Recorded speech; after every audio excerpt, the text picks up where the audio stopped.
আসসালামু আলাইকুম ওয়া রাহমাতুল্লাহ।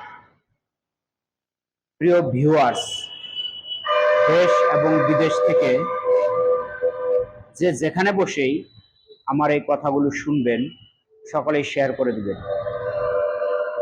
2017 সনে যখন আমাদের এই দেশে রোহিঙ্গা অনুপ্রবেশ করে, তখনও আমি একটি ভিডিও বার্তা দিয়েছিলাম।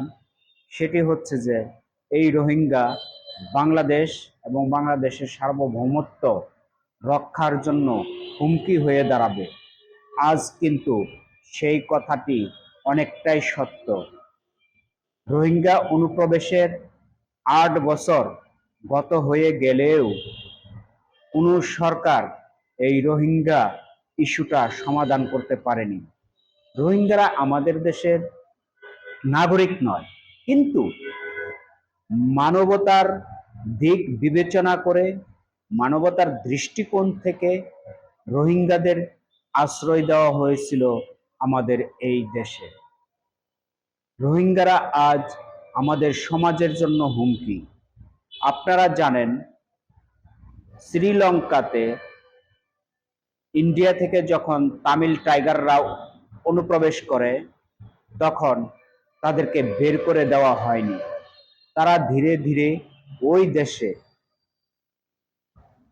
তাদের বংশ বিস্তার করেছে, তারা সংখ্যায় বেশি হয়েছে। পরবর্তীতে কোনো একটা সময় গিয়ে দেখা গেছে তামিল টাইগাররা শ্রীলঙ্কানদের বিভিন্নভাবে নির্যাতিত করেছে, এবং কি তারা শ্রীলঙ্কাকে দখল করার অপচেষ্টা চালিয়েছে। আমাদের দেশেও কোনো এক সময় হয়তো এর ব্যত্যয় ঘটবে না, আমি আশা করব। এবং বাংলাদেশ সরকারের যেই থাকুক না কেন ক্ষমতায়, সেই সরকারকে আমি অনুরোধ করব, এখন অন্তর্বর্তীকালীন সরকার রয়েছেন, অন্তর্বর্তীকালীন সরকারের প্রধান উপদেষ্টা ডক্টর মোহাম্মদ ইউনূসকে অনুরোধ করব এই রোহিঙ্গাদের আমাদের এই দেশ থেকে বিতাড়িত করার জন্য। জাতিসংঘের মাধ্যমে, আলাপ আলোচনার মাধ্যমে রোহিঙ্গাদের এ দেশ থেকে চিরদিনের জন্য নির্মূল করা হোক। তো যে কথা বলতেছিলাম, প্রিয় বন্ধু ও ভাইয়েরা, শ্রীলঙ্কাতে তামিল টাইগাররা অনেক অত্যাচার করেছে শ্রীলঙ্কানদের উপর।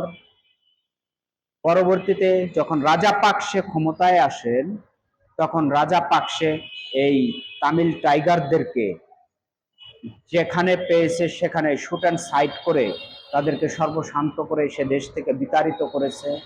তাদেরকে শ্রীলঙ্কা থেকে সরিয়ে দিয়েছে।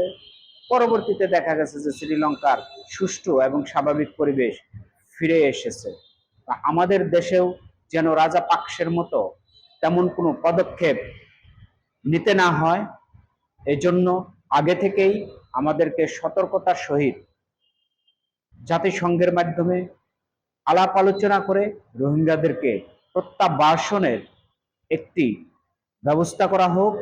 রোহিঙ্গারা মিয়ানমারের জনগণ, মিয়ানমার তাদের আবাসভূমি, তাদের জন্মভূমি, সুতরাং তারা মিয়ানমারেই ফিরে যায়। সকলে ভালো থাকবেন, সুস্থ থাকবেন। আল্লাহ হাফেজ।